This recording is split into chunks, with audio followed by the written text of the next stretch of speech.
Was bleibt von einem Menschen, wenn ihm nach und nach die Namen abgenommen werden, mit denen er sich selber gerufen hat? Früher hätte ich auf diese Frage schnell antworten können. Ich hätte gesagt, ich bin Läufer. Das klang klar, fast ordentlich.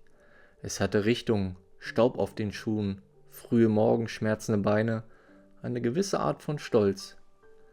Später hätte ich vielleicht gesagt, ich bin Wanderer. Das klang weiter, nach Regenjacke, Karte, Hunger, Birkenwind und dem stillen Glück, wenn weit und breit niemand etwas von einem will. Und dazwischen oder daneben gab es noch den Beruf. Diesen einen Platz, an dem man über Jahre gewesen war, bis man selbst schon glaubte, man bestünde zum Teil aus seinen Abläufen, seinen Zuständigkeiten, seinen Blicken auf Uhren, Listen, Bildschirme und Erwartungen. Dann fiel erst das eine weg, dann das andere. Und irgendwann stand ich da wie einer, dem man im Flur eines Hauses nacheinander die Mäntel abnimmt, bis er merkt, dass er gar nicht mehr weiß, wie er ohne sie dastehen soll. Als ich nicht mehr laufen konnte, war ich kein Läufer mehr. Als ich lange nicht mehr wandern konnte, half mir auch dieses Wort nicht weiter.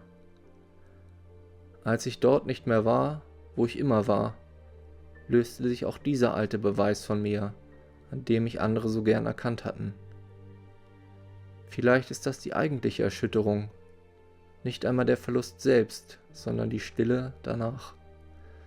Diese ratlose, graue, zähe Zeit, in der man morgens aufwacht und merkt, dass die Antworten noch da sind, aber die Fragen andere geworden sind. Es gibt Menschen, die sagen dann so schöne Sätze, dass man nicht am Ende sei, sondern man Anfang von etwas Neuem, dass ein danach beginne. Und vielleicht stimmt das sogar. Vielleicht ist es wahr, wie Wetter wahr ist. Nur hilft einem Wahrheit wenig, wenn sie gerade mit kalten Fingern an der Tür steht und man selbst kaum Kraft hat, ihr aufzumachen.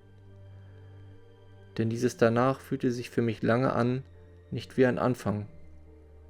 Es fühlte sich an wie ein Flur ohne Fenster, wie Warten in nassen Schuhen, wie eine Aufgabe, die niemand erklärt hat und deren Lösung trotzdem täglich verlangt wird.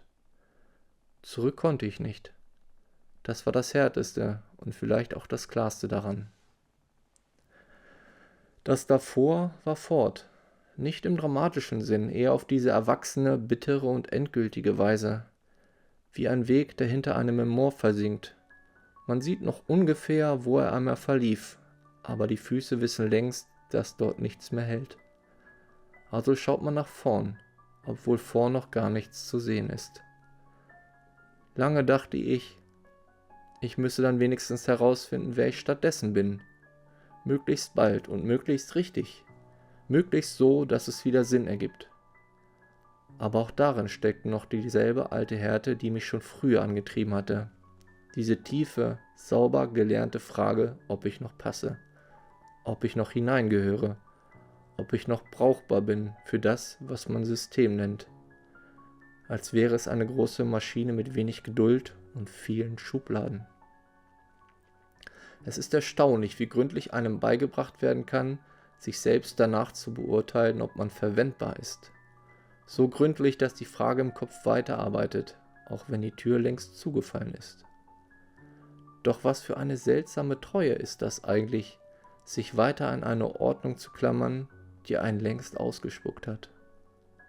Vielleicht liegt genau dort etwas, das man erst sehr spät begreift, dass das Wegfallen nicht nur Verlust ist, sondern dass es auch etwas entlarvt. Zum Beispiel, wie viel man mit Rollen verwechselt hat, wie oft man sich lieber beschrieb, als sich wirklich zu begegnen, wie sehr man hoffte, ein Wort über sich würde schon ein Zuhause sein. Aber ein Zuhause ist kein Etikett, es ist eher etwas Kleineres und zugleich schwerer zu fassen. Vielleicht ist man der morgens trotz allem das Fenster öffnet und prüft, wie die Luft sich heute anfühlt. Vielleicht ist man der, dessen Herz noch immer unruhig wird, wenn irgendwo hinter den Häusern Regenwolken am Himmel vorbeiziehen. Vielleicht ist man der im Wald nicht deshalb langsamer wird, weil er muss, sondern weil er einfach möchte. Vielleicht ist man der spürt, dass altes Leben seinen Platz hat, aber das Leben trotzdem nach vorn will, in etwas, das noch keinen Namen hat. Ich glaube inzwischen, man wird sich in solchen Zeiten nicht neu erfinden. Das klingt mir schlicht zu mühelos und zu siegessicher, als könnte man mit frischer Schrift einfach über das Alte hinwegschreiben. So ist es nicht. Das Alte bleibt. Es sitzt noch eine Weile mit am Tisch. Es spricht manchmal sogar lauter als alles andere. Es zeigt auf verlassene Wege und sagt, dort warst du wer. Dort hattest du eine Form. Dort haben dich andere verstanden. Und doch geschieht manchmal etwas ganz nebenbei. Man fängt an, sich ohne Beweis zu ertragen.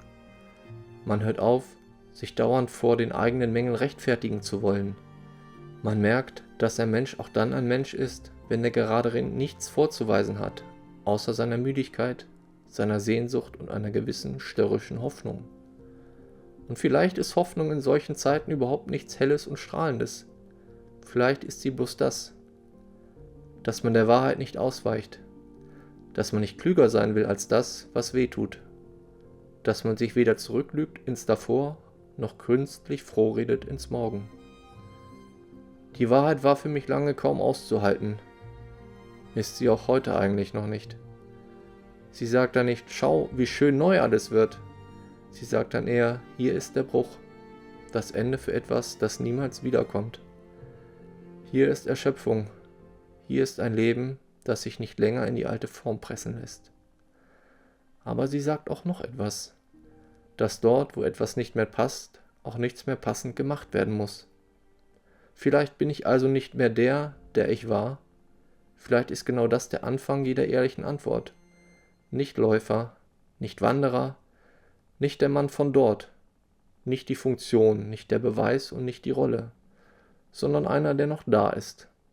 Einer, der lernen muss, sich nicht erst zu verdienen. Einer, der dem Neuen nicht mit Jubel entgegenspringt, aber ihm die Tür einen Spalt öffnet. Einer, der müde ist und trotzdem nicht ganz ohne Licht. Einer, der allmählich begreift, dass ein Leben mehr können muss, als bloß wieder weniger schlimm zu werden. Denn genau das ist es doch. Ich will kein Es ist nicht mehr ganz so schlimm. Ich will ein Leben, in das ich wieder mit offenem Herzen hineingehen kann.